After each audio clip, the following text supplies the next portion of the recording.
Here's my center of operation.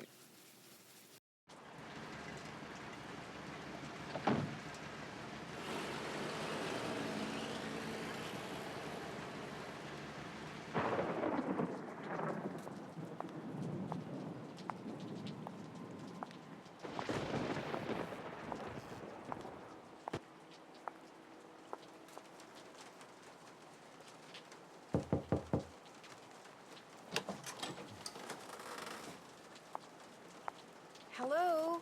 Anybody here?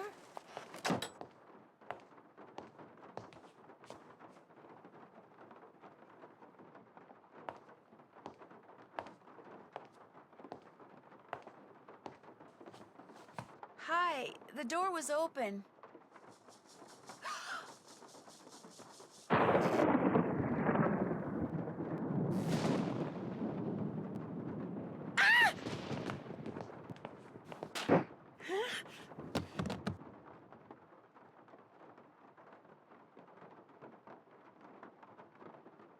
Here, drink this.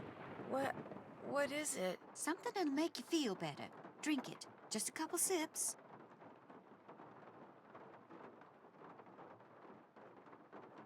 Okay. That's it. No offense, but yuck. Don't make her drink any of your weirdo concoctions. Then I really will have to take her to the emergency room. You just go back to your phone call and leave us be.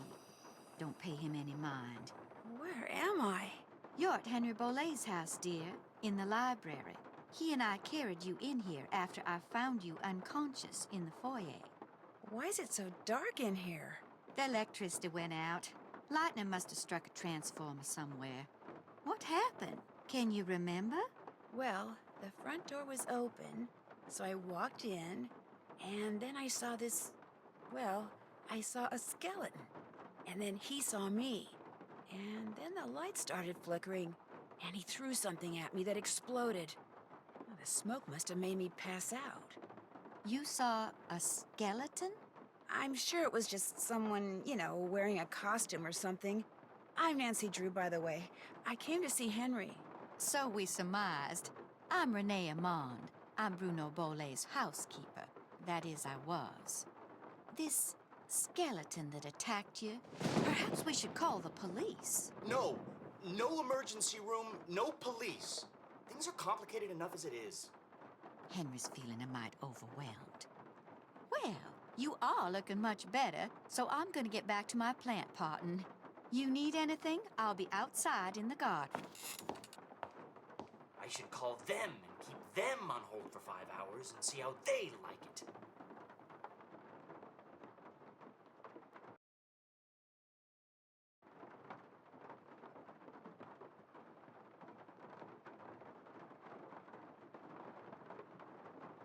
So, Nancy, nice to meet you. Ned sent you here to check up on me, huh? He's kind of worried about you, that's all. Ned's a nice guy. I mean, I really don't know him that well, just from school. But when I mentioned that my only living relative just died, he was all like, "Yeah? How you feeling, man? You doing okay? Wanna talk?" Of course, I guess I do come across as a little needy sometimes. You look pretty busy. Great Uncle Bruno named me executor of his estate, which means I have to make sure all his bills are paid and debts taken care of so his assets can be distributed. Unfortunately, he couldn't have cared less about little things like keeping records or balancing checkbooks. Dealing with his creditors and their lawyers has been an absolute nightmare. He made you his executor? You two must have been close. Not really. My parents died in a car crash when I was 8. Since I had no other relatives, he took me in, or should I say he shipped me out. Boarding school, summer camp, military school, college. He may have looked after me, but he never spent any time with me. I didn't know him at all. So, thanks for stopping by, Nancy. And now you can report back to Ned that I'm fine and go enjoy New Orleans. No, I can't. Not until I know who that skeleton man was and what he was doing here and why he knocked me out like that. Look, I can understand you're not wanting to call the police, but somebody should investigate. And since playing detective is kind of a hobby with me... No offense, but Are you sure you didn't just pass out from the heat and humidity or something and dream that you saw the skeleton dude? I'm positive. Okay, look around all you want. But I should probably warn you, Uncle Bruno was into exotic pets. Didn't believe in cages, so he gave him the run of the place. And just because he's dead doesn't mean they are. So if you're gonna go poking around, be careful.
Nancy, welcome to my little lantern-lit corner of the world.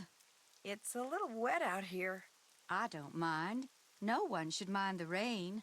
Without it, the end of the world would come much too soon. Did you and Henry have a nice chat? Did I detect a little animosity between you two back there? Henry's a very morose, very negative young man. Very cunning, too. In fact, I'm fairly certain that he's been selling off Dr. Bolay's belongings on the sly. Won't all of Dr. Bolay's belongings go to Henry anyway?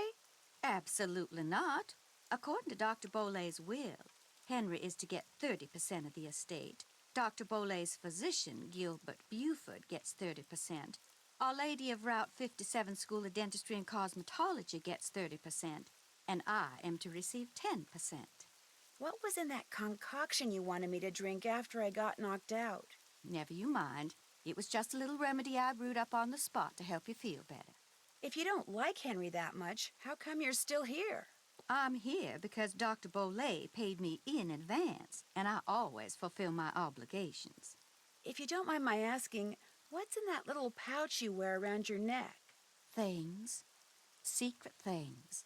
Things that give me special talents when special times demand them. People usually laugh when I say this, but this pouch is my connection to the energy that powers the universe. Oh, Well, at least you didn't laugh. I'll leave you to your potting. One more thing. I, too, have seen the skeleton man. After Dr. Bolay passed, that night, I saw him in the hallway. He was there, then he was gone. So you best be careful, Nancy Drew, because if it was Mr. Death, and I truly think it was, he's come back.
Yes? Is your great uncle's estate worth very much? I have no idea, nor will I until I get all his affairs settled. He was a dentist for most of his life, so he must have had some money squirreled away.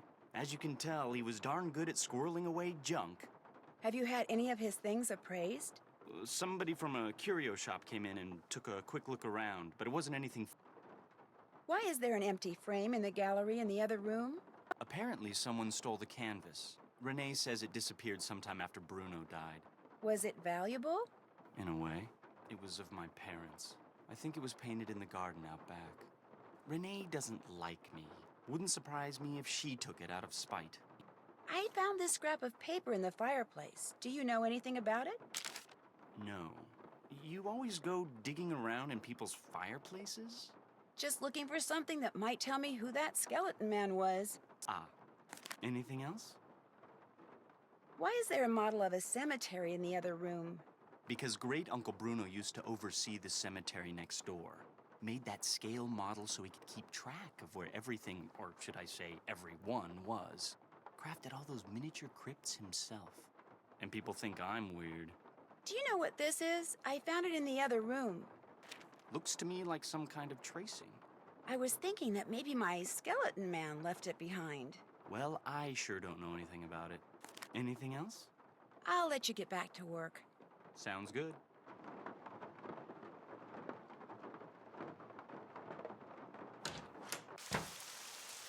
Hello again.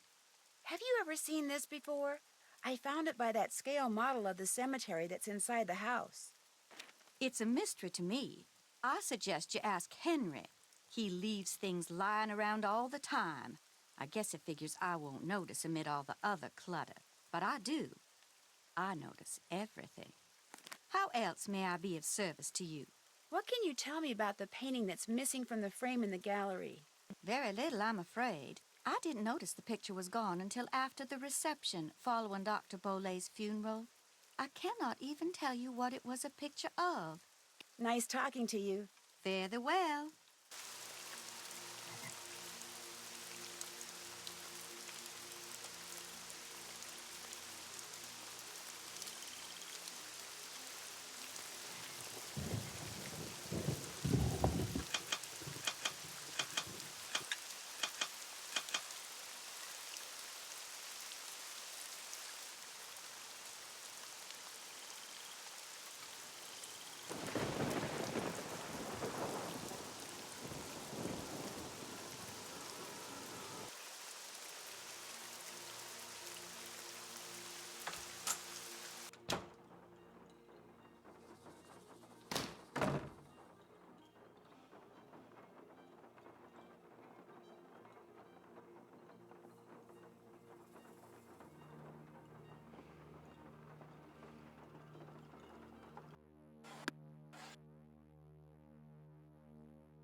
figure out if there's anything camouflaged in that design, I'm gonna need some paper.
Hello again. Do you by any chance have some plain paper that I could use? I most certainly do. But it's up in my room, and I'm afraid I cannot retrieve it for you until I'm finished here.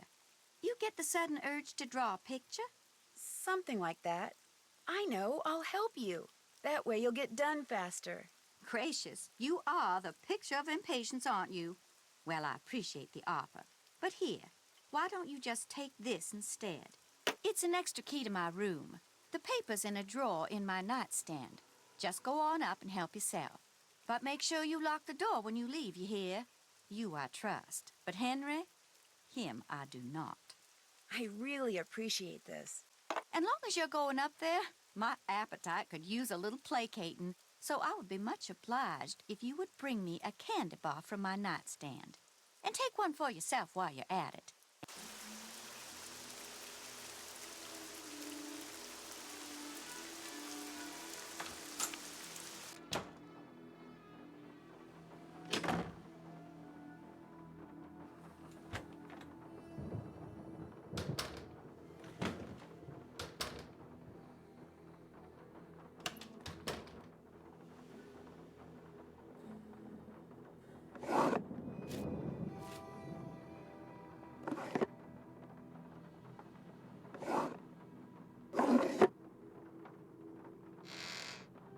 One for Renee, and one for me. Yum. Gosh, these things are good.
You bring me that Cocoa Kringle bar like I asked?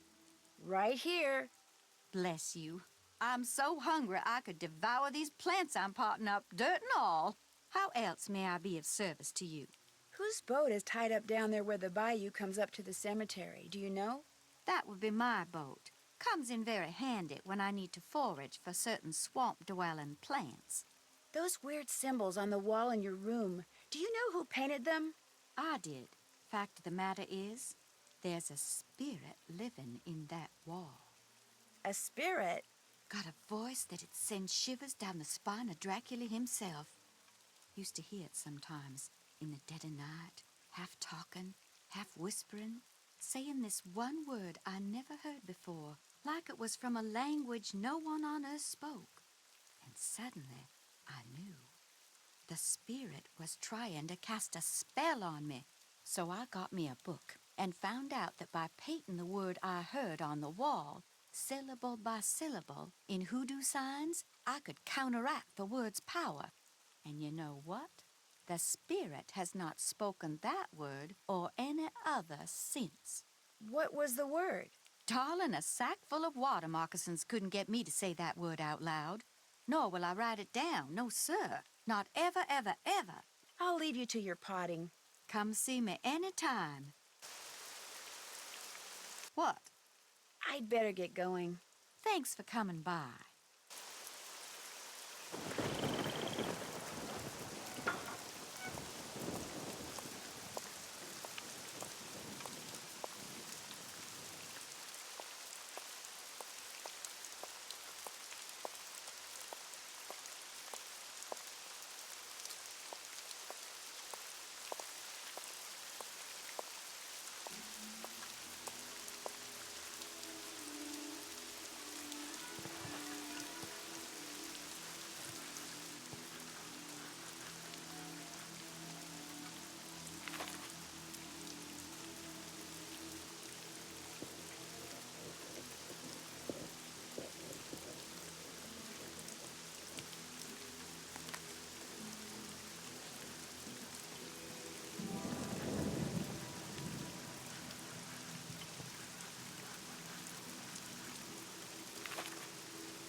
This must be the painting that goes in that empty frame.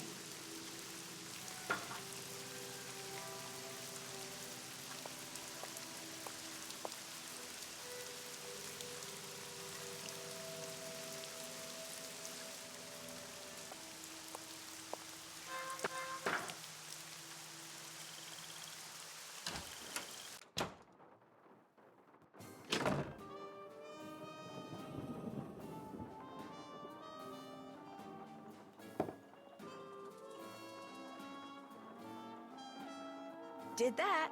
Did that. I haven't done that. Still have to do that. Can't check that off yet. Can't check that off yet. Did that. All done. Still have to do that. All done. Can't check that off yet. Did that. Check. Check. Check. Did that. I haven't done that. Check. Check. Check.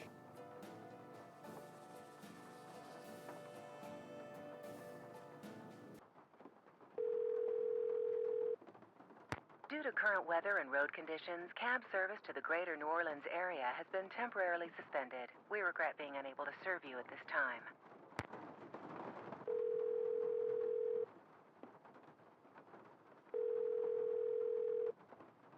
Hello? Nancy? Hey, Ned. It's about time you called. Did you make it to New Orleans okay? Yep. Have you seen Henry? Oh, yeah. I'm not sure I like the way you said that. Is he okay? He's fine. Well, he's the executor of his great-uncle Bruno's estate, which he's not real happy about. But he and his great-uncle weren't that close, so he's not grief-stricken or anything. Well then, are you okay? Other than being attacked on my way into Henry's house by a skeleton wearing a red ascot and getting knocked out by the smoke bomb he threw at me, I'm fine too. What? Let's just say that I've stumbled onto a mystery, and I'm not leaving till I solve it. It's also raining cats and dogs, and there's no cab service, so I'm kind of stuck out here anyway. Is Bess with you? No, I told her I'd meet her back at the hotel. So tell me about this skeleton man. Well, it was someone in a costume, obviously. He or she was leaning over something in the great room when I walked in and surprised them. So they threw a smoke bomb at you and ran? Yeah, I must have interrupted whatever they were doing. What were they leaning over? A scale model of the cemetery next door. Henry says his great-uncle Bruno made it so he could keep track of who was buried there. Apparently, Bruno used to oversee the cemetery. And right near the scale model, I found a tracing of some kind of symbol. I'm thinking maybe Skeleton Man dropped it. Why would Skeleton Man be interested in the scale model of a cemetery? Good question. Maybe I'll take a real good look around in there and see if I can find out. Good idea. I'm still trying to figure out how you got to be friends with Henry. Well, we're not best friends or anything. Heck, we're not really even friends. I just feel sorry for the guy. I mean, he never hangs out with anyone between classes, and when I'd heard there'd been a death in the family, I just wanted to make sure he was okay all by himself down there. Don't worry, he's fine. Although I think he misses his parents a lot. I saw him out in the cemetery by what I think is their crypt. He seemed pretty upset. I'm not surprised.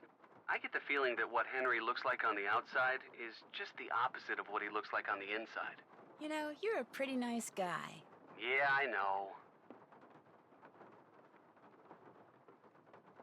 Bruno Bolet's housekeeper, Renee, is still here, despite the fact that she and Henry don't really get along that well. Why do you think she's staying on? She says it's because Bruno paid her in advance. But you don't believe her. 10% of Bruno's estate is supposed to go to her. Only she thinks Henry's been selling off Bruno's assets on the sly. So it wouldn't surprise me if she's staying on so she can keep tabs on him. How much of Bruno's estate is Henry supposed to get? 30%. That's a pretty healthy chunk. He wouldn't be selling stuff on the sly. This Renee person sounds kind of paranoid. What this Renee person is freaky. In what way? She wanted me to drink some strange-looking concoction after I passed out from the smoke bomb, but she refused to tell me what was in it. And she wears this weird little pouch around her neck. Says what's inside it connects her to the energy that powers the universe. She's probably harmless, but stay on her good side, just in case. Nothing more to report. Call again, like soon. I'll try. See ya. Bye, Nancy.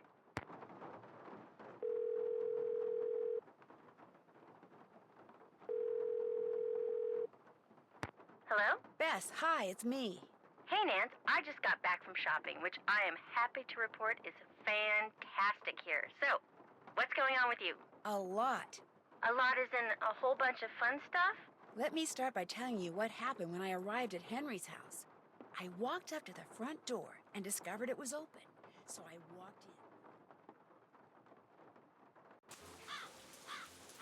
in. You were knocked out by a skeleton wearing a red ascot? Someone dressed as a skeleton wearing a red ascot. Although the housekeeper here thinks it really was a skeleton, Mr. Death. But then, she's a little strange. You think it was a burglar? I'm not sure. I caught him or her sneaking around the scale model of a cemetery. And later, I found a tracing of something right by it. So if I could just figure out what it's a tracing of, and what, if anything, it has to do with that model cemetery, I might be able to figure out who Skeleton Man is.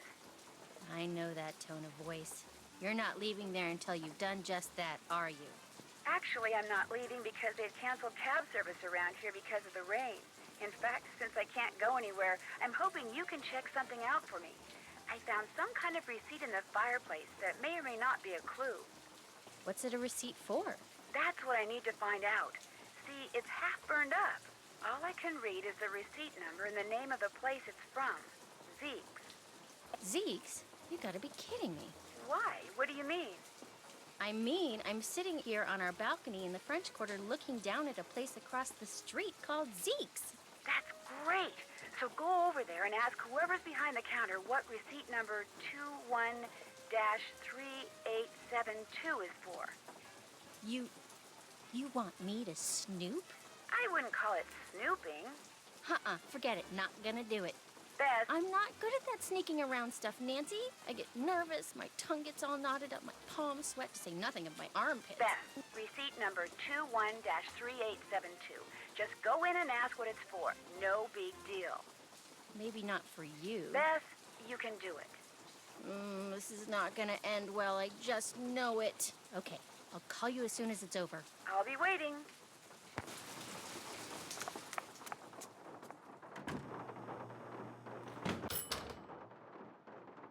Hey, doing a little end-of-the-day shopping, huh? See something you like?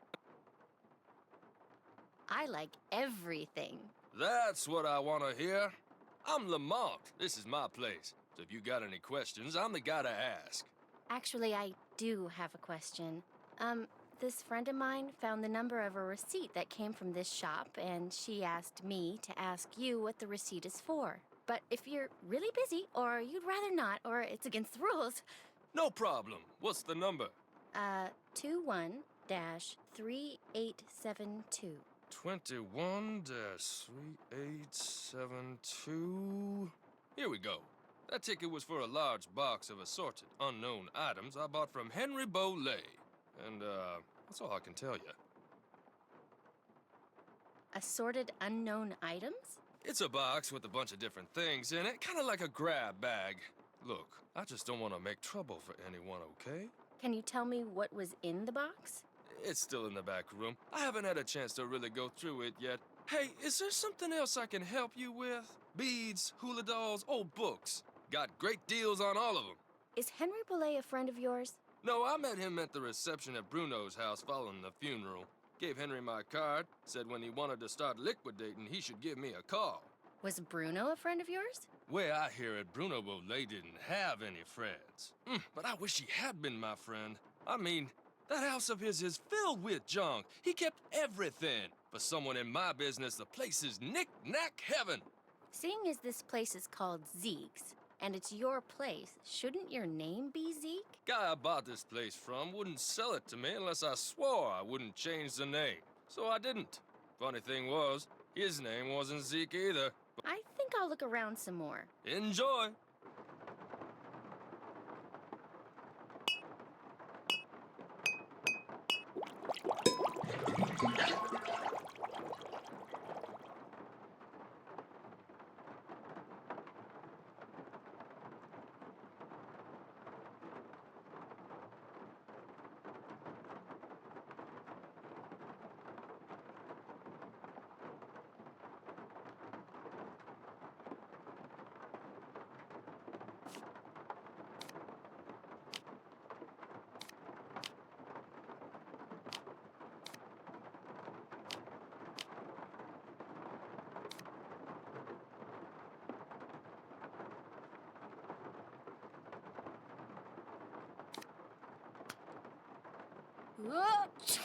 Achoo! Achoo! This might come in handy.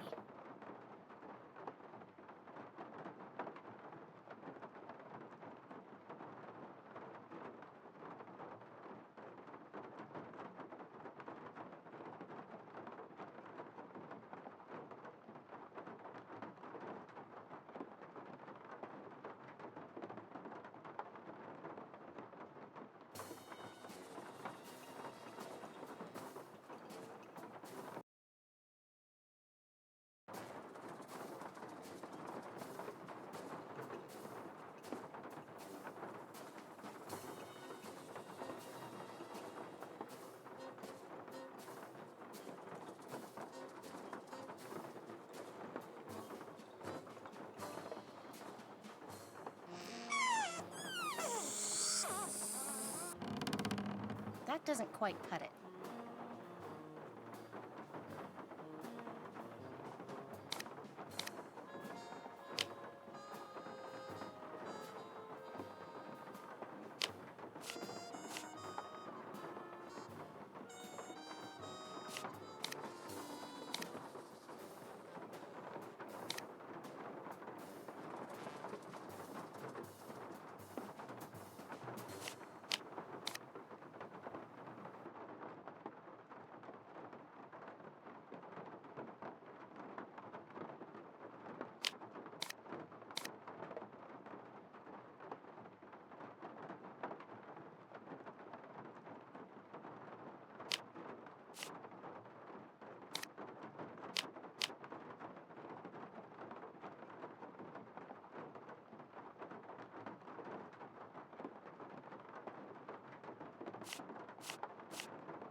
There, that should do it. Lamont, could you help me? Sure, what do you need? I can't quite reach that bottle up there. Could you get it for me? Sure.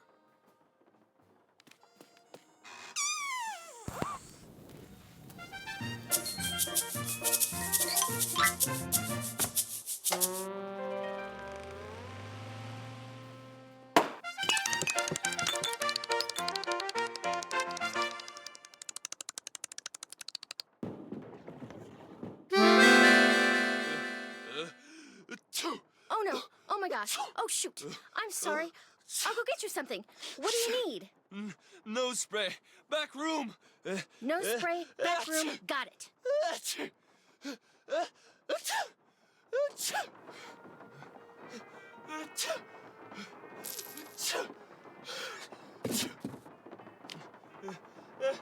Cute dog.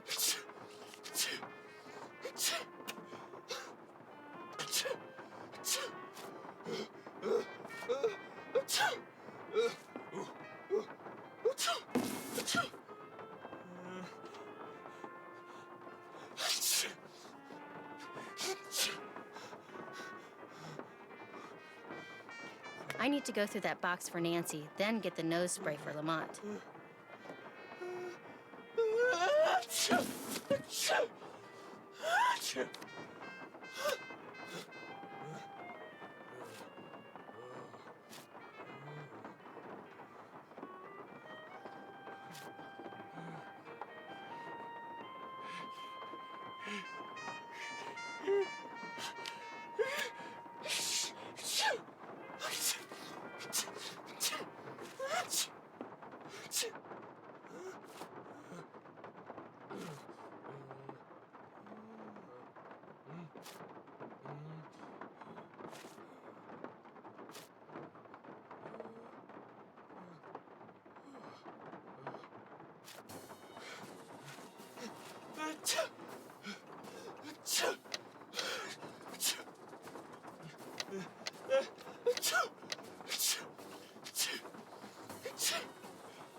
Whoa, this is weird.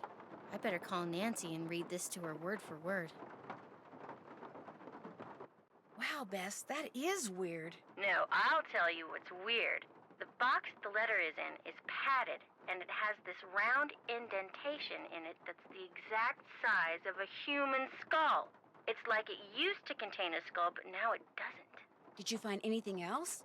Yeah, inside the box that this box is in, there's a couple of photographs. One's of a boy and a dog, and the other is of an iguana dressed up like a pirate. What? And there's a costume in the box of a skeleton man. Really? And did I mention that Lamont was very reluctant to talk about buying this box of stuff from Henry? Said he didn't want to get anyone in trouble, whatever that means. Sounds like he or Henry, or possibly both, are up to something they shouldn't be. Good job, Bess. I'm gonna poke around here and see if I can find out anything about a skull called the Whisperer. You better go take care of Lamont. Would you believe it? The guy is still sneezing. He must keep nose spray around because something's wrong with his sinuses. Oh, he's gonna hate me.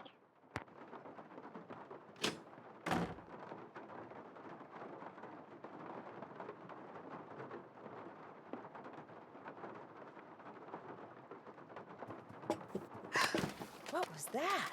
That was Uncle Bruno's pet iguana, Iggy. He's always in here stealing paper. He must be using it to build a nest or something. Look, I had all those books arranged so they fit perfectly in that box. Put them back in, okay? I don't have time. I just want to look through this one book. Go right ahead, after you put all those other books back.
Yes? I'm afraid you're going to be stuck with me for a while. Let me guess. Because of the big storm that's blowing in. Everyone in the city's freaking out, and you can't get a cab. Bingo. Person at the bank told me. Just before she put me on hold for 2 hours. Don't worry, we've got plenty of food here. Beds, candles. You're welcome to stay. How did Bruno die, if you don't mind my asking? Just dropped dead in the front hallway. I mean, the guy was 95 years old. Here, check it out. Myocardial infarction. That's doctor speak for heart attack. Attending physician Dr. Gilbert Buford, 504-555-9970. Was that Bruno's doctor? And his best friend, or so I'm told. I've never met him. Interesting keychain. That's one of Uncle Bruno's glass eyes. It's the one he was wearing when he died. How nice. Anything else? I'll check back with you later. Sounds good.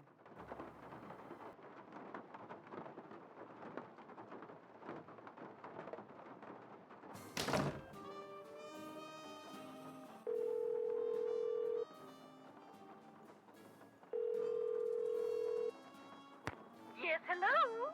Hi, my name's Nancy Drew. Is this Professor Hotchkiss? I am she, Nancy Drew. Your name has a ring to it. Do I know you? Yes, as a matter of fact, we met a little while back in Wisconsin. Oh, yes, you were the delightful young lady doling out the samples in the tasting room of that cheese factory. Yum, yum. No, I met you at Wickford Castle. That's ridiculous. There was no cheese tasting room at Wickford Castle. No, we were both guests there. I found a journal written by Marie Antoinette, which you translated. Remember? Thanks to you, suddenly all I can think about is how wonderful a nice big slab of Colby cheese would taste right now. Listen, Mandy, I'm on a deadline, so if you could please just tell me why you called. But my name isn't... Deadline! Let's cut to the chase, shall we? Chop, chop. Did a man from New Orleans named Bruno Bollet ever call you? Ah, now there's a name you can remember. Bollet. Nice and French. I'm a scholar of French history, you know. Yes, I know. So did Bruno Bollet call you? Indeed he did. Oui, oui.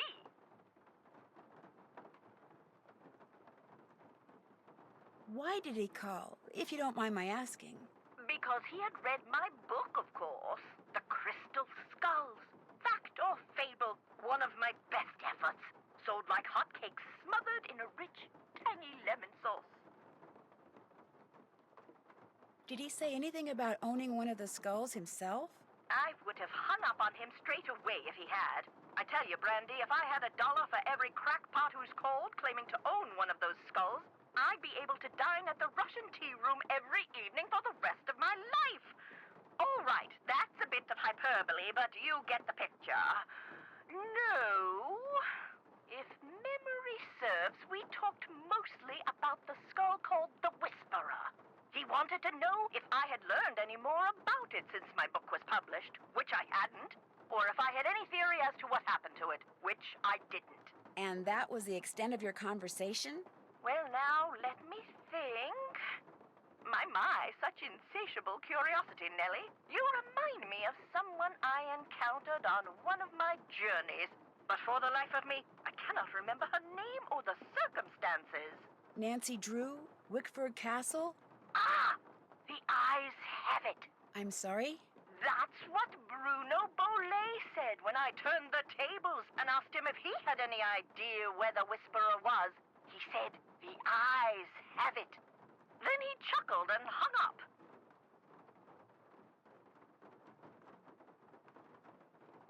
How much would a crystal skull like the Whisperer be worth? In this crazy day and age, where the shorn hair and used tissues of celebrities get sold for thousands of dollars, there's absolutely no telling, Candy. $500,000 easily. Maybe even $1 million. Maybe 2. Maybe 10. The sky's the limit. Cha-ching, cha-ching. If someone found a skull made of crystal, how could they be sure it's one of the crystal skulls? Wonderful question, Francie. How indeed? Because there are sure to be thousands of fakes out there. Perhaps tens of thousands. But remember, The real skulls were made long before the tools commonly used for carving today were invented. Which means, let's put on our thinking caps. Modern-day tools would have left marks if the skull was a fake? Exactly so. Mind you, the marks on a good fake would be microscopic and thus imperceptible to the human eye. However, any thorough laboratory analysis would quickly unmask a counterfeit. So the only way to prove that a skull is the real deal is by proving it's not a fake? And by examining its provenance, its history of ownership. If it can be shown that a particular specimen has been passed along from antiquity into modern times and didn't just suddenly appear in, say, Germany in the mid-19th century, that would tend to support its authenticity as well. The idea that the Whisperer can make its owner immortal, do you believe that? I believe that things that defy any so-called rational explanations happen all the time, Nessie. Now, does that mean there are mysterious external forces at work in the universe of which we do not and cannot ever have full knowledge? Or does it all boil down to us? If the human heart desperately wants something to be true, does the human mind have the power to make it true? Who knows? Oh, questions, questions, questions. Oh, how dreary life would be without them. In your book, you said that all the people who've ever owned the Whisperer were murdered, yet Bruno Bolet dropped dead of a heart attack. Are you saying the Whisperer was in his possession after all? The scallywag! Why didn't he tell me that? Oh, that's right, I would have hung up on him.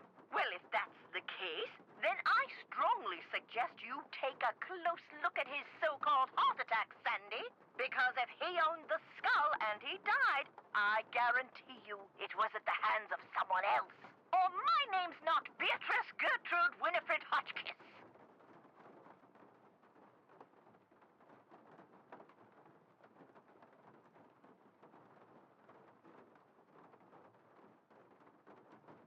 I'd better go. Thank you. Good luck to you, dear.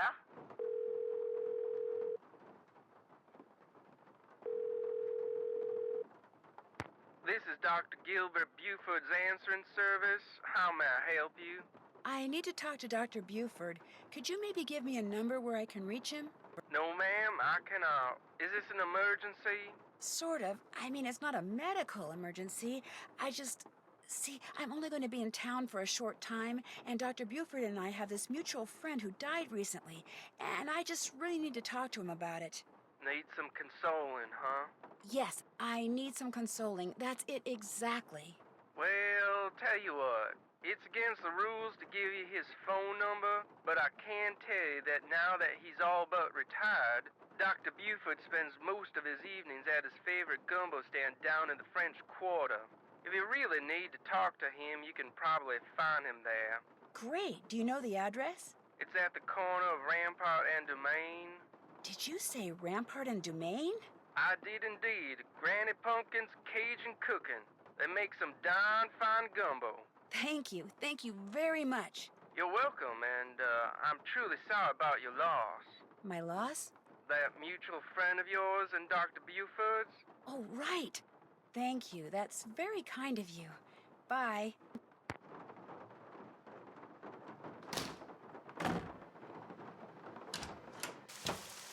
Hello again.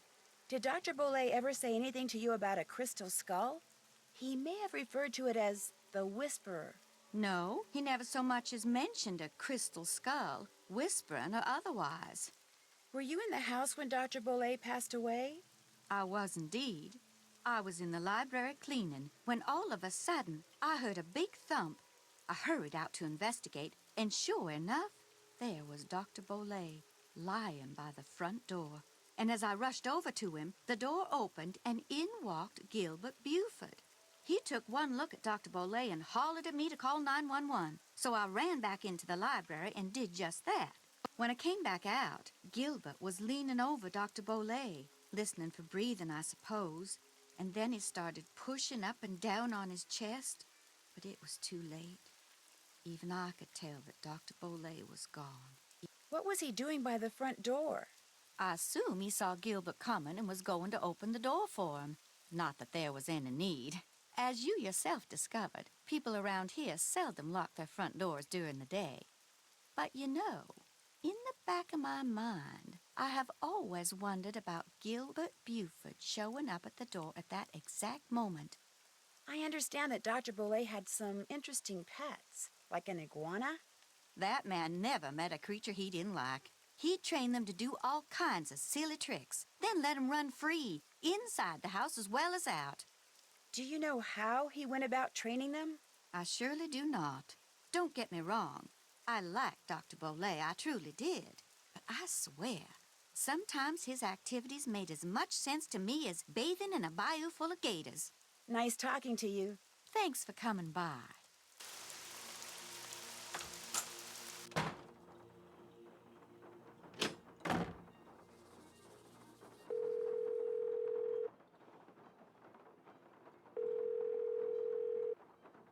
Hello? Hi, Bess, it's me. So what's been happening? Tell me everything. Well, let's see. Since the last time we talked, I was just about getting ready to...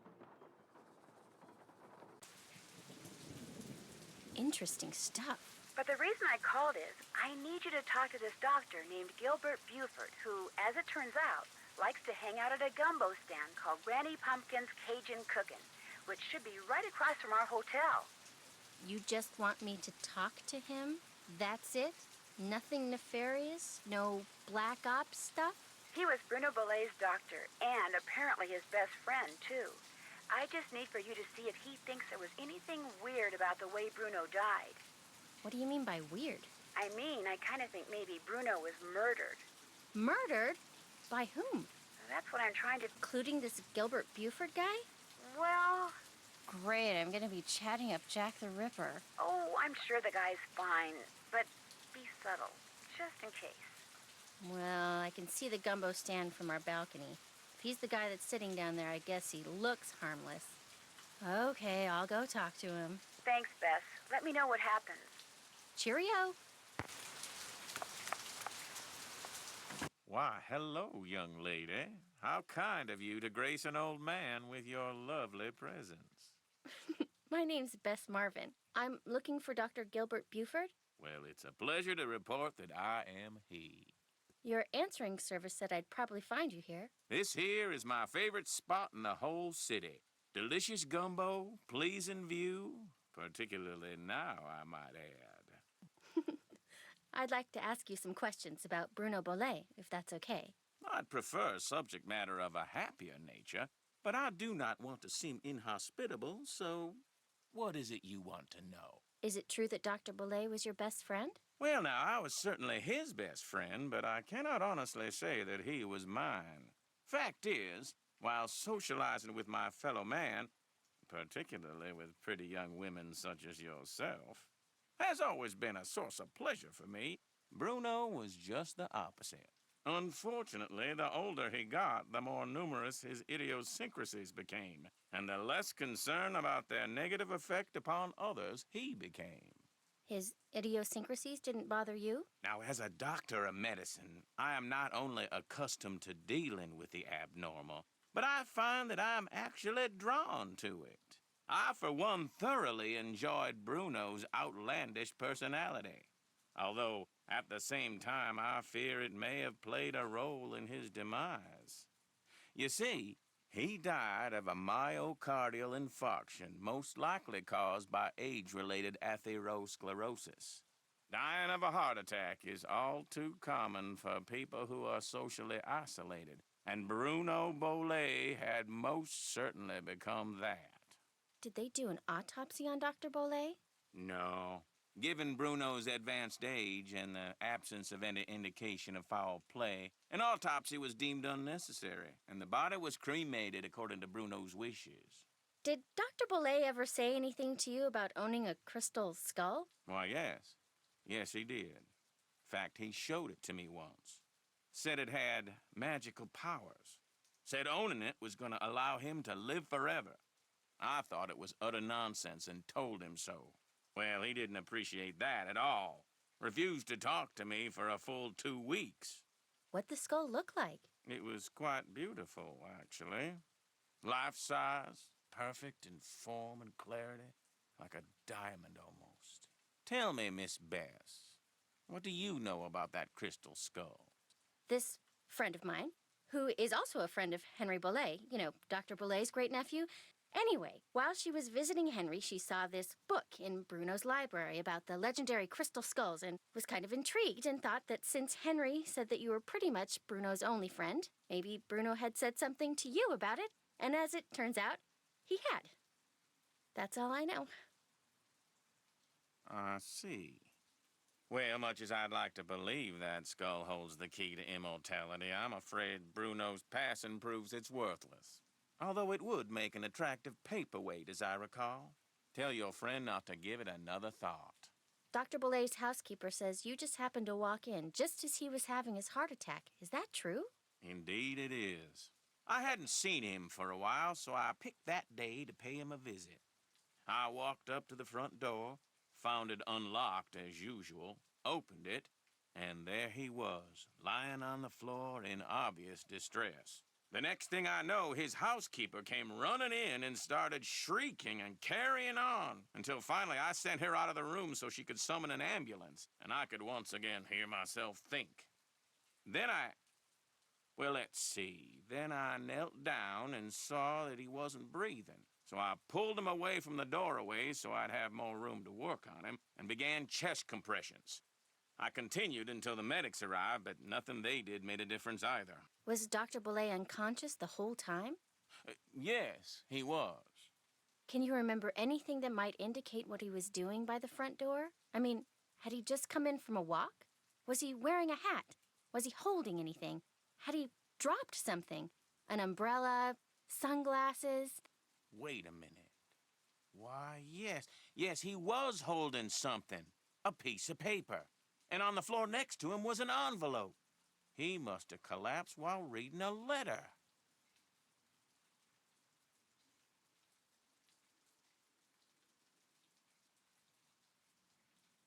Do you know what happened to it? Now, I know the letter was no longer in Bruno's hand when the paramedics arrived, so perhaps he released the letter when I moved him. And yet, I do not recall seeing it on the floor when they wheeled him out the door. Iggy. What's Icky? Iggy. Iggy is an iguana Bruno befriended, then turned loose in his home. It soon developed the annoying habit of stealing paper and stockpiling it in the vent system. Are you saying an iguana made off with the letter Bruno had been reading? It would not have been the first time a missing document ended up in Iggy's possession. Renee would periodically call me saying the lizard had absconded with one of Bruno's prescriptions and would I please write her up a replacement.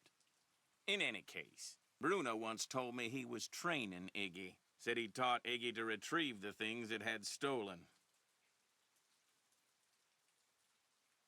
Do you think it's possible that Renee caused Dr. Bolet's death by, say, hoarding the pills from those missing prescriptions and giving them to him all at once? No. Had he died of an overdose of the medications I had prescribed, the manner of his death would have been quite different. But he died of a heart attack. Of that, I am certain. However, I know for a fact that Renee is deeply involved in the practice of hoodoo. And as Bruno's housekeeper, she had ample opportunity to use it against my poor old friend.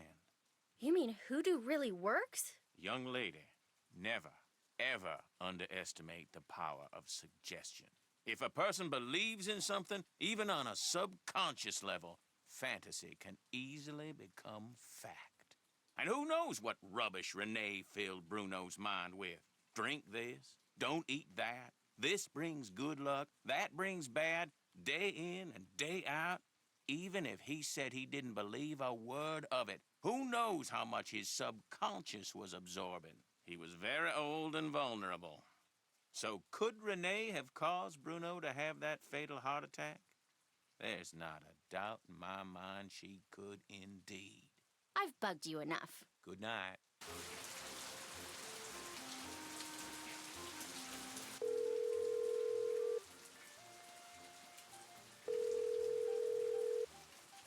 Hello? Hi, Nance. Okay, here's what's been happening at my end. And that's pretty much it. Good work. I'll take it from here. Thanks again. Good luck. Bye.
Come on, Summer, give me a break here. You never said anything about that.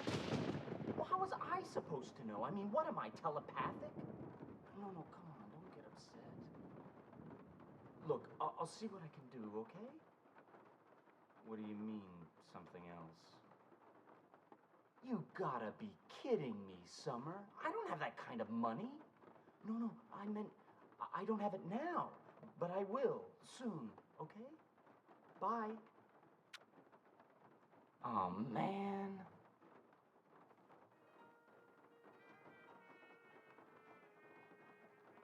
Locked, naturally.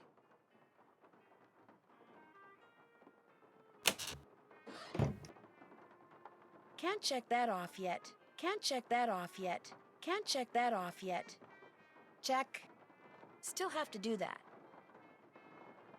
Still have to do that. Still have to do that. All done. Check. All done. All done. All done. Check. Still have to do that. Check. I haven't done that. Can't check that off yet. Did that.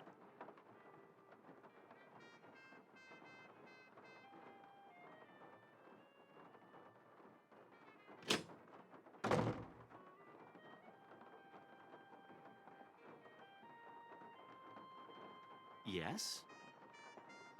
I'll let you get back to work. Whatever.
This must be where I'm supposed to put all the glass eyes I've found.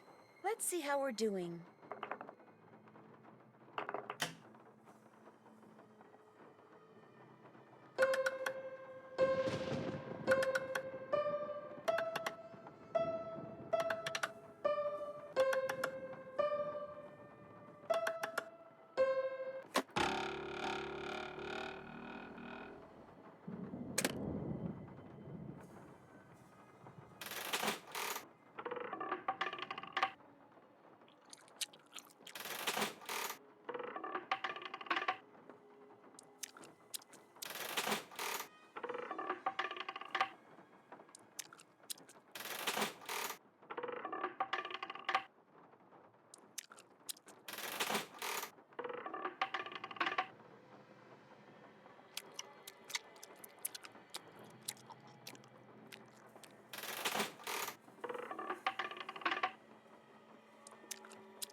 May 31st? That's today.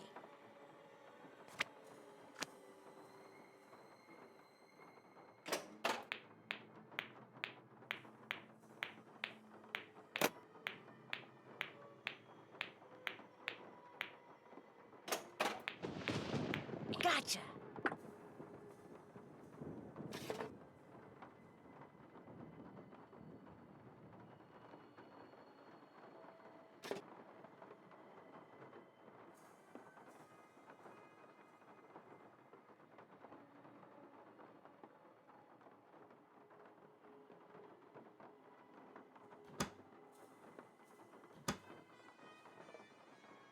Here, Iggy, Iggy, Iggy.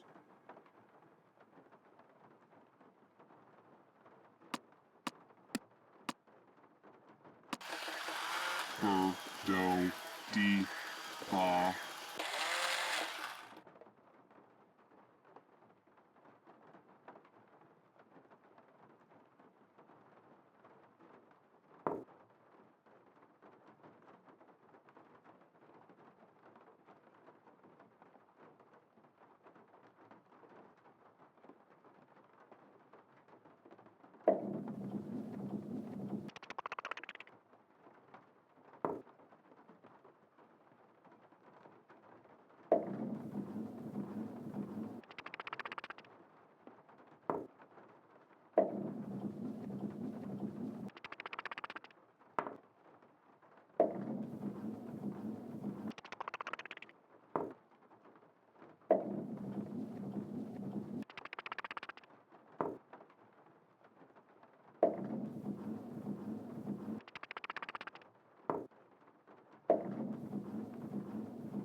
must be another way out.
za mu pa di mu pa.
A librarian's tale. Something Bruno Bollet wrote in that Tired Eyes book mentioned the librarian's eye.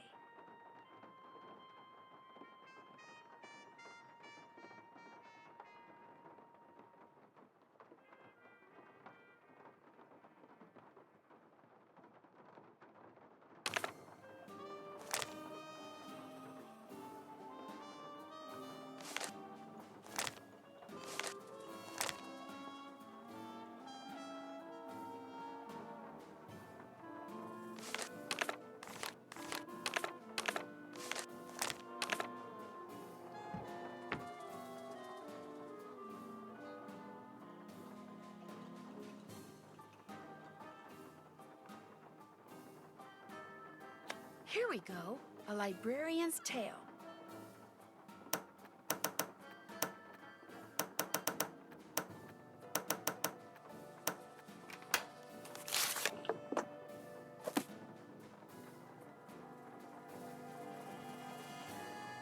Yes? Do you think I could borrow your keychain? The one that has Bruno's glass eye on it? You want to borrow it? What for? Actually, all I really want is the eye.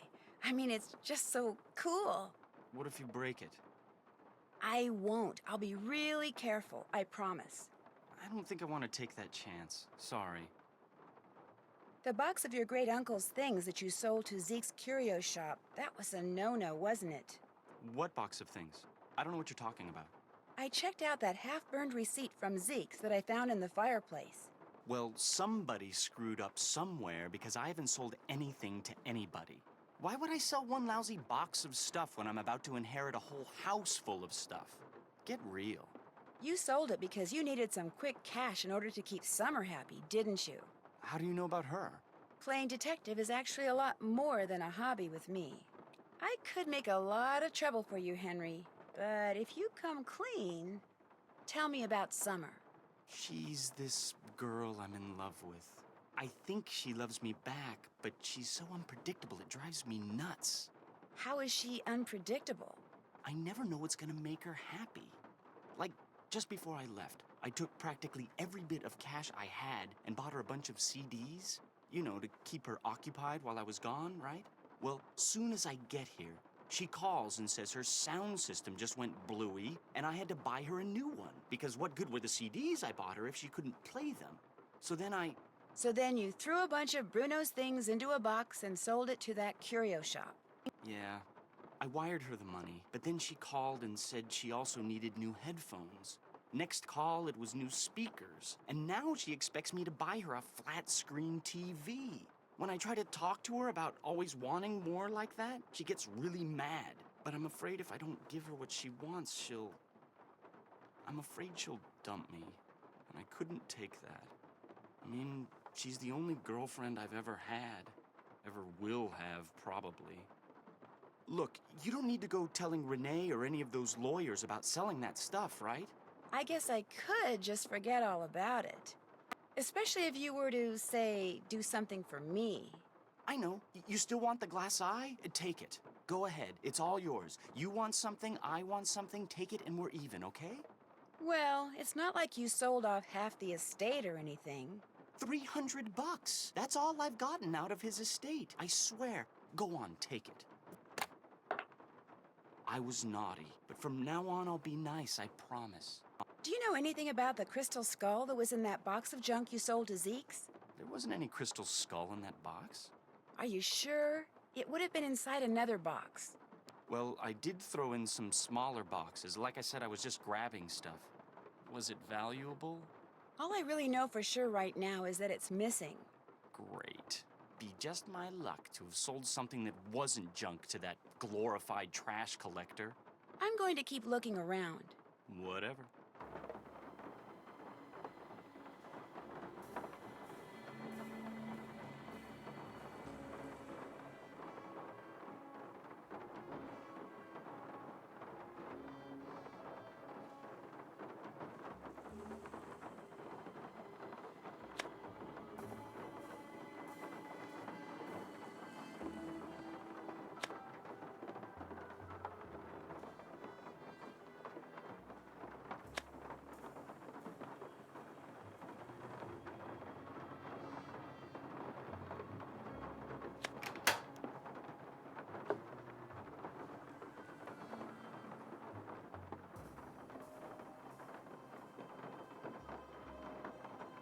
Did that. All done. I haven't done that. Still have to do that. Can't check that off yet. Still have to do that. Did that. Check. Did that. Can't check that off yet. Did that. I haven't done that. Did that. Did that. Check.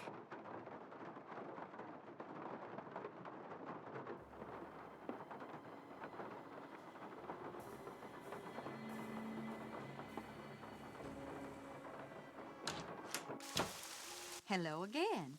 I'll leave you to your potting. Take care, hon.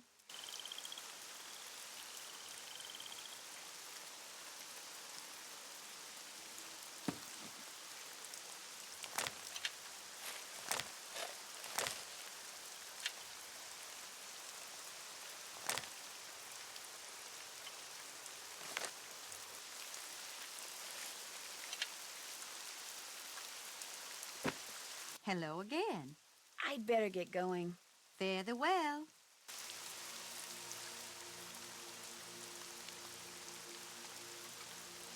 This shovel with the weird handle, do you think I could borrow it? Dr. Bolay took great interest in that shovel. Don't know why. Never used it. Just like to see it hanging there. Me, I use it to dig up roots. You mean like tree roots? No, I mean roots like Tanis, black cohosh, valerian. Roots that in the right hands are very special, very powerful. However, right now I need mushrooms. I was hoping to get 'em picked tonight, but from the looks of all this potting I still have to do. I'd be happy to pick them for you. Why, what a generous offer. All right, then. I need 5 painted conchs.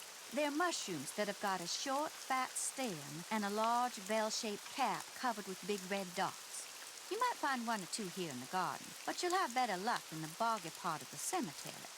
You get me 5, no more, no less, and I'll let you borrow that shovel. Deal. You can put 'em in this bag. How else may I be of service to you? I'll see you later. Take care, hon. Did you pick me those mushrooms yet? Still working on it. How else may I be of service to you?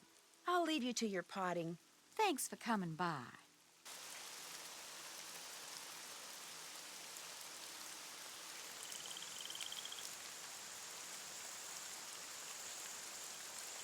This has got to be a painted conch.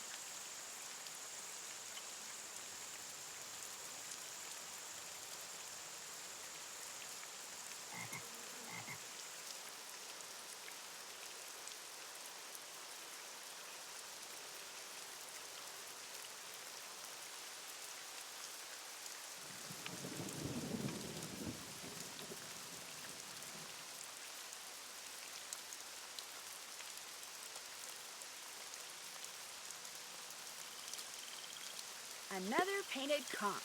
Yes!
Did you pick me those mushrooms yet? Sure did. Well, bless your heart, you did it. Actually, picking the one growing on the log sticking out of the swamp was a little hairy. Oh, my. I forgot to warn you about Bernie, didn't I? If by Bernie you mean the alligator that almost had me for dinner, yeah, you did. He's another one of Dr. Bolay's pets. He'd kick that log to get Bernie's attention, then feed him marshmallows. Problem is, now that gator leaps up and snaps every time someone so much as touches that log. I should have said something, but I've gotten so used to Bernie, I just plain forgot. Anyway, feel free to help yourself to that shovel. You earned it. Nice talking to you. Take care, hon.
That looks like the right name.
That's gotta be it.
That looks like the right name.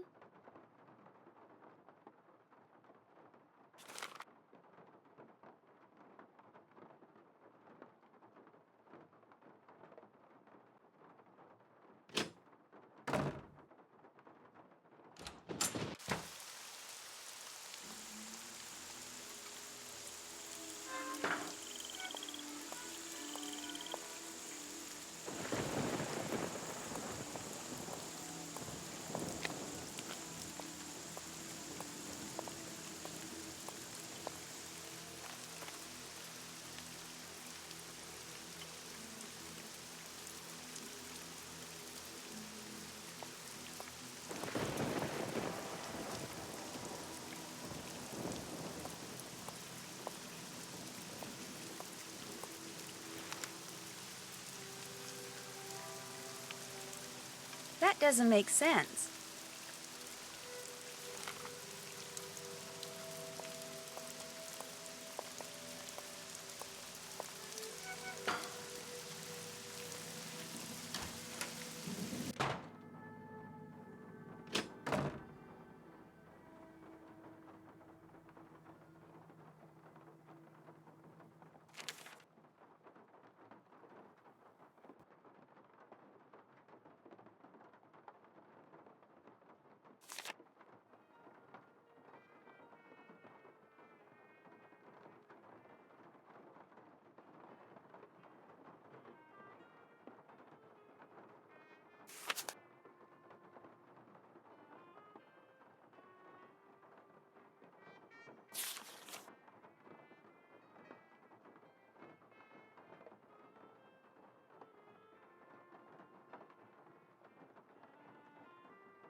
This name doesn't fit the clue. There, I'm no dummy.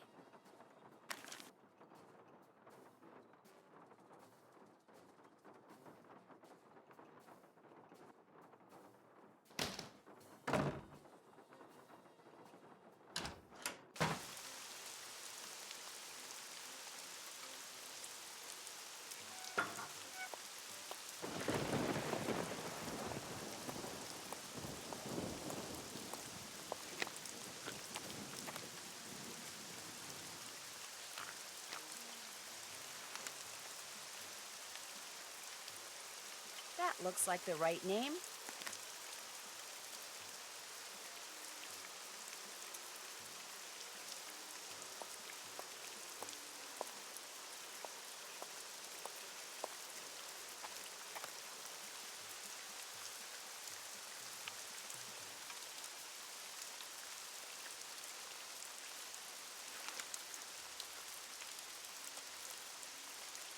Let's hope Neil is lying down by now.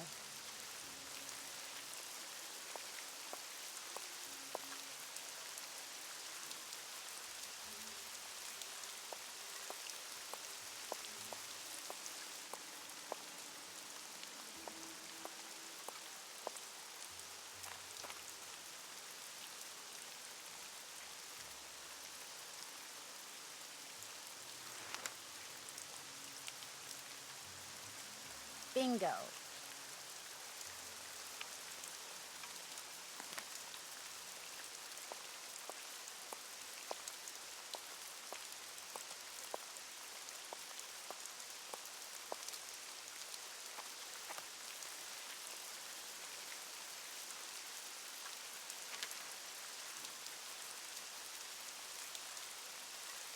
Smells right to me.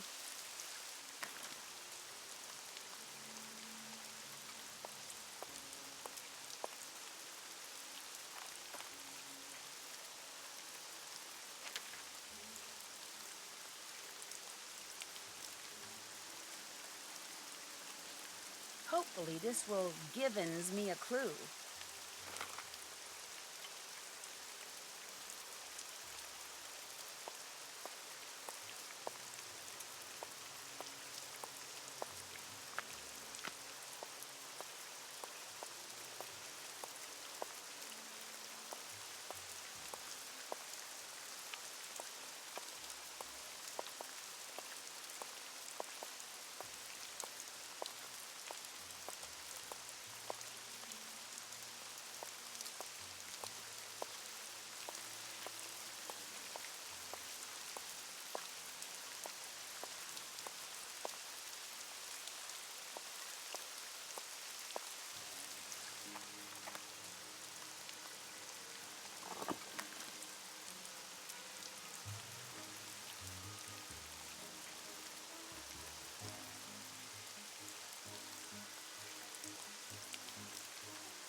Hello? Hi, Bess. How you doing?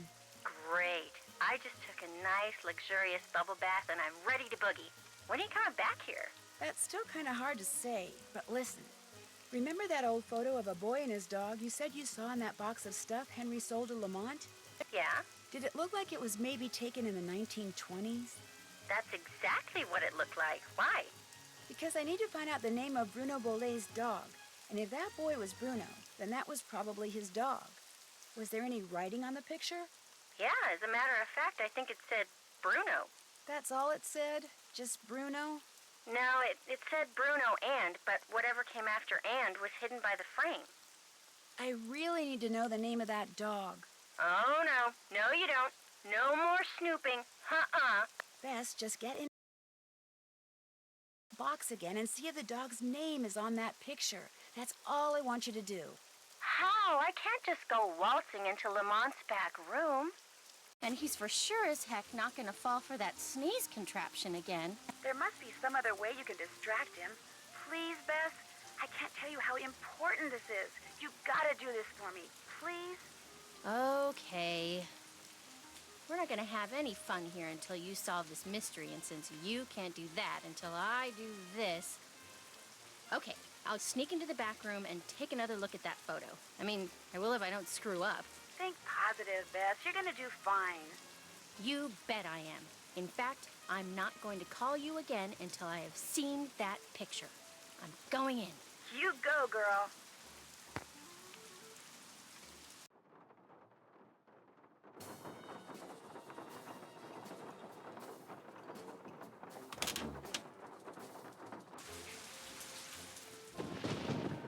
Hey, what'll it be? A bowl of gumbo, please. Eat up.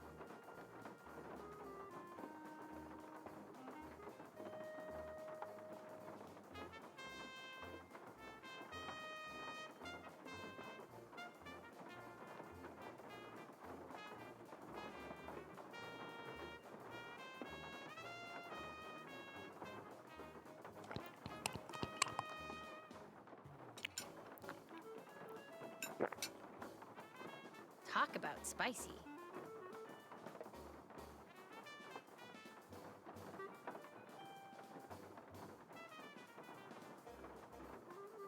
A bowl of gumbo, please. Dive in.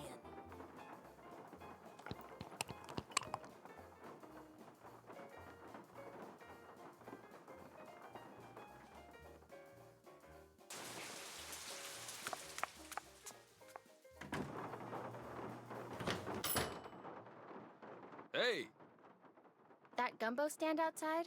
What do you think? Is it pretty authentic? outstanding! Just watch the hot sauce. Whatever's in it gives my stomach instant fits. You know, I still feel guilty about that sneezing thing, so how about I go and get you a nice big bowl of gumbo?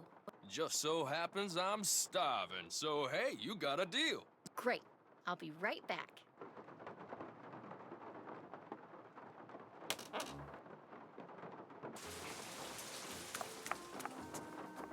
Hey, Willoughby. Can I get a gumbo to go, please? There you go.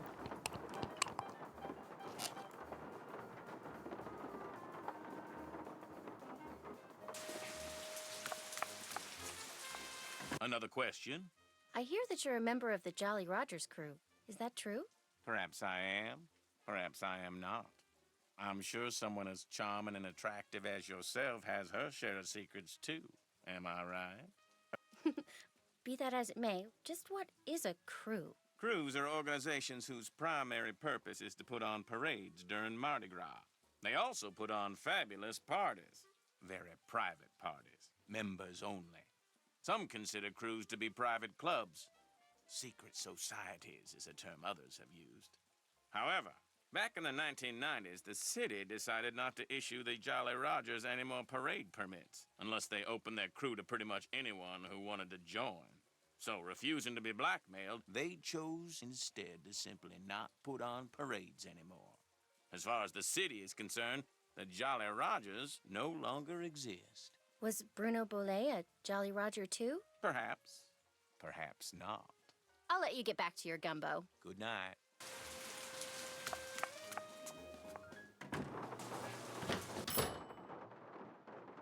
That my gumbo? There you go. Enjoy.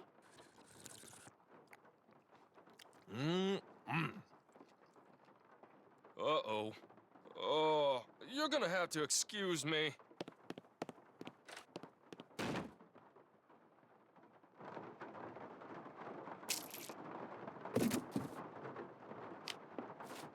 Uh-oh. I better get out of here.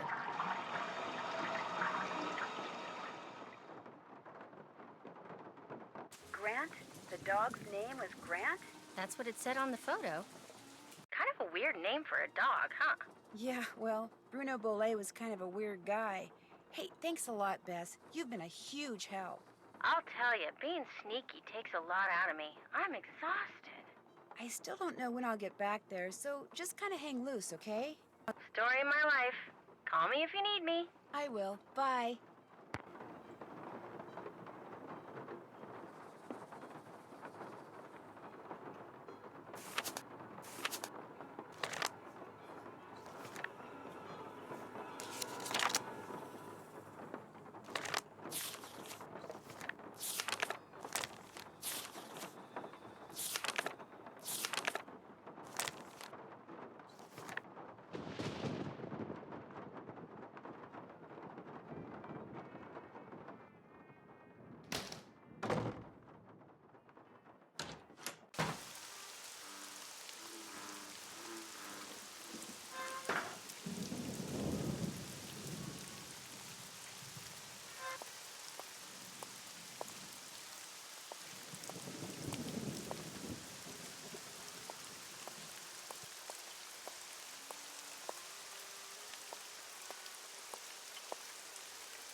Yes? Did you know that Bruno was a member of a group called the Jolly Rogers? No? Should I care? Maybe not, but I care. They apparently ran around wearing Skeleton Man costumes. Don't know anything about it, sorry. How come your great-uncle's crypt is in the garden and not in the cemetery? Don't ask me. It's kind of weird. Apparently, he built the crypt himself, but he never indicated in his will or anywhere else that that's where he wanted to be buried. I stuck his ashes in there anyway and had the thing inscribed. If that's not what he...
That should keep you guys quiet for a while.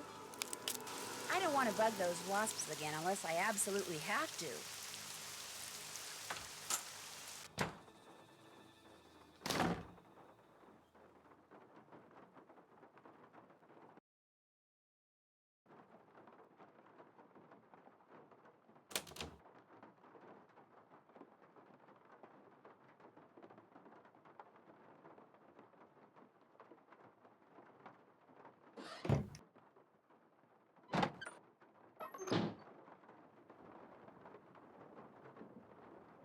Iggy, come here, Iggy. Got something for ya.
Hello? Hi, Bess. Listen, you busy? Why? I need you to do something for me. What?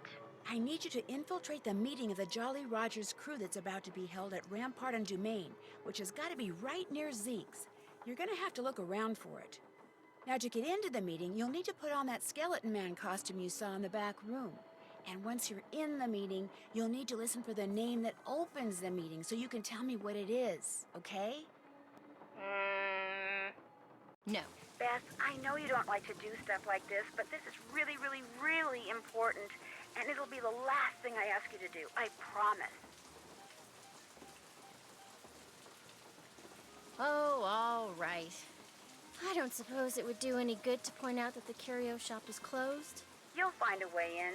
Oh, and if anyone at the meeting asks, the password is Scuttled Bones. Okay, I'll give it a shot.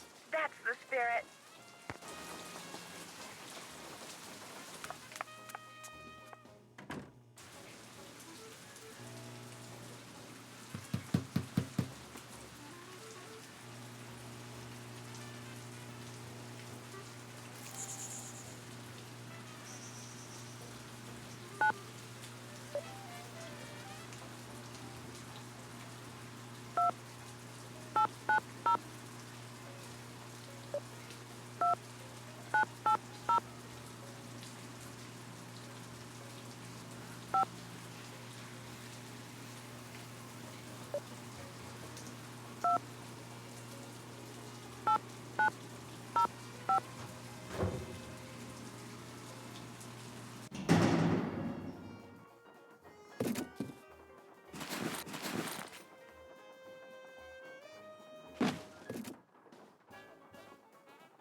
What's the password?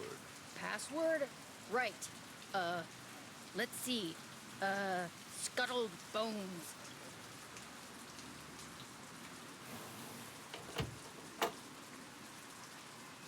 Better hurry, we're just about to start.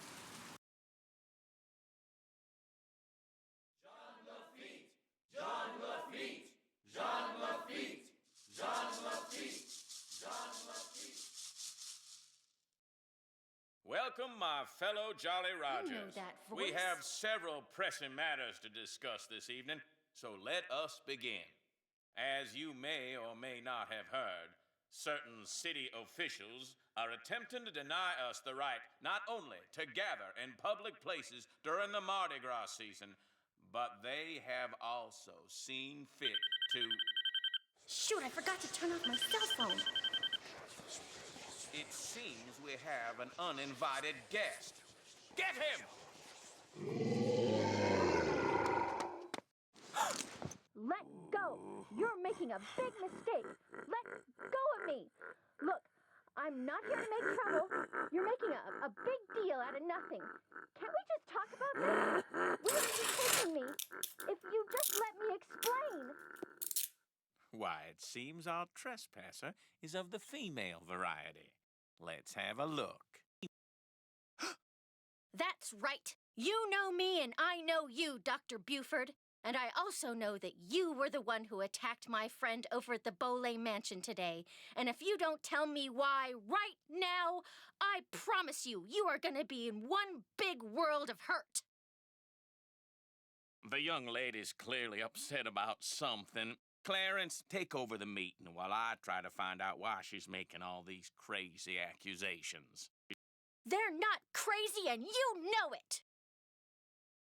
I will tell you everything, Miss Marvin, in private. And he did. He told me everything, Nancy. I bluffed him into confessing. You would have been so proud of me. Oh, and before I forget, the name they chanted at the start of the meeting was Jean Lafitte. Jean Lafitte. Great. Now, what did Dr. Buford tell you? Okay. First off, he said that with his dying breath, Bruno Boley directed him to steal the painting of Henry's parents and lock it up in Henry's parents' crypt. Bruno seemed to think that way Henry would wind up with the crystal skull instead of somebody else. So Dr. Buford dressed up in his skeleton man costume, stole the canvas, and hid it in the crypt like Bruno asked. That must have been when Renee saw Mr. Death. But then, Dr. Buford had second thoughts and decided to heck with Henry. He wanted that crystal skull for himself. So this afternoon, he dressed up in his skeleton man costume again and snuck into Henry's house so he could get the key from that mini cemetery and retrieve the painting he'd left in that crypt, knowing the painting would somehow lead him to the skull. Only I walked in on him and ruined everything. Right. And now that we're onto him, he says he no longer wants the skull. He's embarrassed that he allowed his superstitious side to get the best of him and says whoever finds the skull is welcome to it. At least that's what Dr. Buford said. Uh-oh. Uh-oh what? I told him you were looking for the skull. That's all right. Actually, I told him you were on the verge of finding it. Why would you tell him that? I don't know. I got carried away. So if he lied to me, and he really does still want the skull, then he might come after you. He left right after we talked, and I don't think he went back into that meeting. What if he's on his way over there? Don't worry, I'll be fine. Why don't you just... Whoa, that bolt of lightning was huge. Anyway, why don't you just go relax, and I'll be back at the hotel before you know it, okay? Bess? Hello? Bess, you there? Nope, she sure isn't.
Iggy, how about a nice, juicy loquat?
Iggy! Oh, Iggy!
I don't want to bug those wasps again unless I absolutely have to.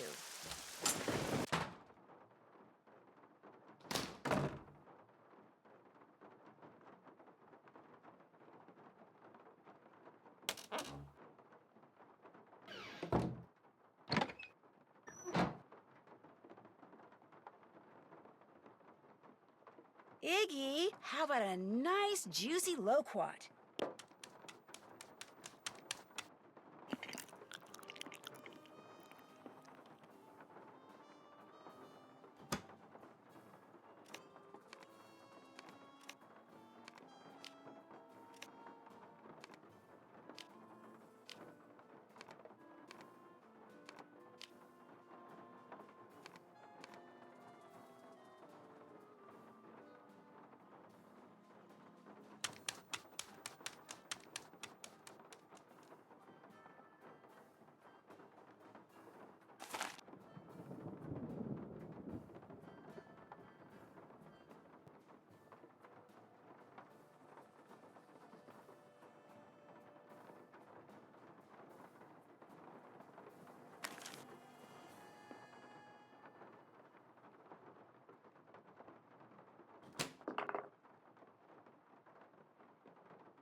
Hello again. I think I found the letter that Dr. Bolet was reading when he had his fatal heart attack. Iggy the iguana had taken it. Apparently, Dr. Bolet did have a crystal skull and believed possessing it would make him immortal. So he had it tested, and the lab sent him its findings in this letter. Read the second paragraph. My analysis showed that the skull, while made of remarkably pure crystal, was carved using modern instruments. In layman's terms, the skull is a fake. My guess is Dr. Bolet believed in the skull so completely that when he read it was a fake, he was totally devastated, and his heart just stopped. But what I don't quite understand is, why did you tell me you didn't know about the crystal skull when this letter indicates you did? All right. Dr. Bolet told me about the skull. As you said, he believed with all his might owning that skull was the reason he was still going strong at 95. I lied to you because, well, for one thing, Dr. Bolet swore me to secrecy. And for another, he kept the skull hidden. And up until just this minute, I wanted to be the one who found it. What made Dr. Bolet decide to have the skull authenticated? Getting the skull tested was my idea. When Dr. Bolet told me about it, I was skeptical and that troubled him. So I helped him find a private laboratory where we could take it so any and all doubts would be dispelled once and for all. I certainly did not anticipate that the truth would result in his keeling over and dying like that. Well, now that I too know that the skull's a fake, I can stop fretting over its whereabouts. In fact, I should probably thank you and Iggy for setting me straight. I'll see you later. Take care, hon.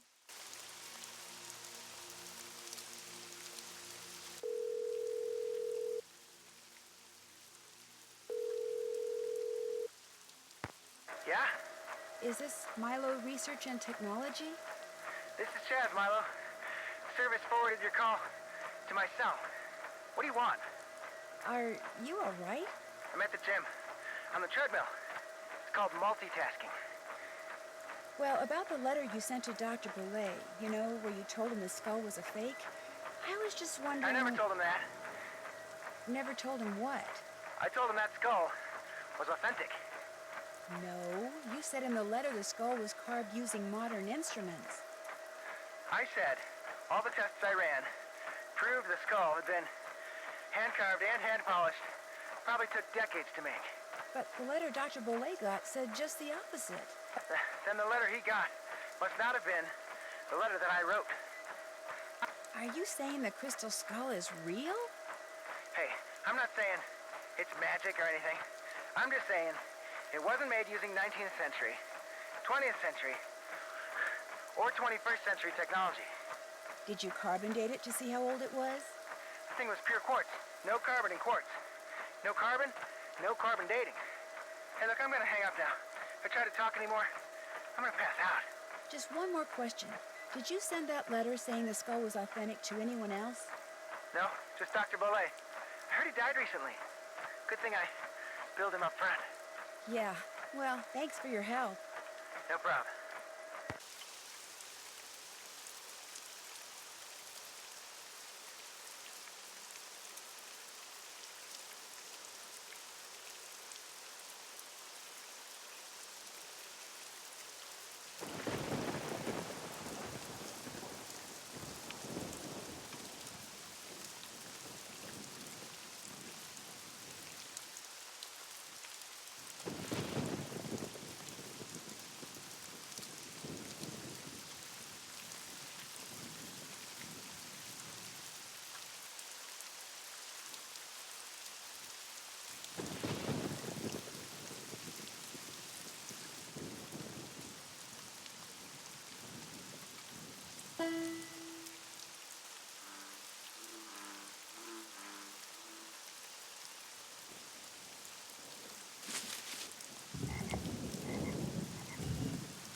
Nancy?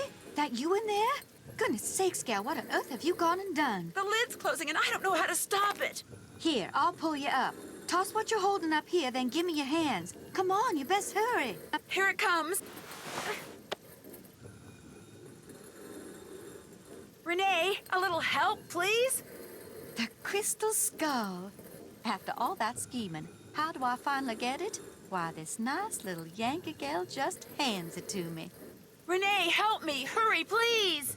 Thank you, Nancy. Bye now. No, you've got to help me. Renee! Renee!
Renee, hold it right there. That skull isn't yours.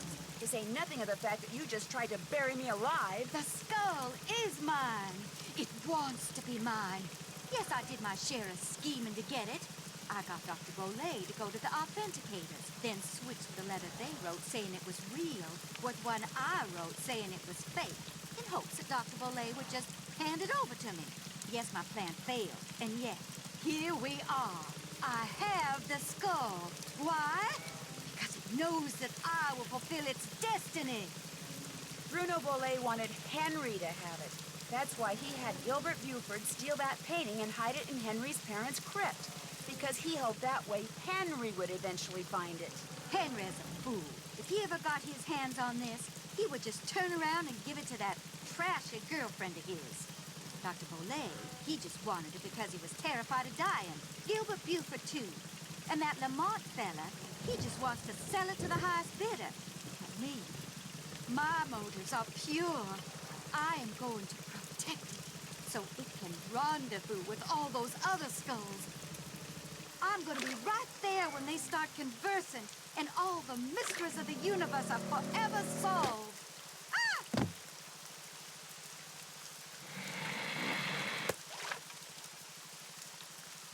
No, no, no, come back!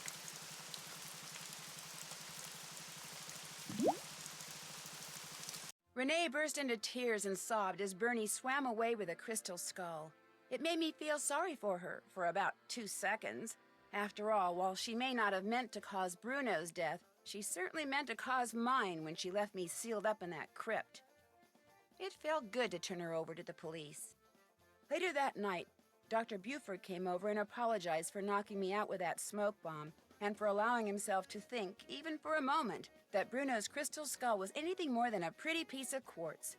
To make up for his shameful behavior, he insisted on taking Bess and me on a grand tour of New Orleans. Seeing the city through the eyes of someone who loves it as much as Dr. Buford was truly special. He invited Henry too, but Henry declined. He was still trying to process the fact that his great-uncle wanted him to have the skull. Henry always thought that to Bruno he was nothing more than an annoying family obligation, someone Bruno couldn't care less about. Yet Bruno's request of Dr. Buford, made with his dying breath, proved that he did care about Henry. Apparently, and unfortunately for Henry, Bruno was the type of man who just couldn't bring himself to say such things out loud. As for Lamont, when he heard what happened, he closed his shop, bought enough marshmallows to fill a swamp boat, and has been scouring the bayous ever since, kicking every log he comes to in hopes of finding Bernie and the crystal skull inside him. But Bernie has yet to turn up. Maybe the skull didn't agree with him. Maybe swallowing it caused him to stop associating the sound of a kicked log with yummy sweet things. In any case, the Whisperer has disappeared, lost to the world once again, which is totally fine by me.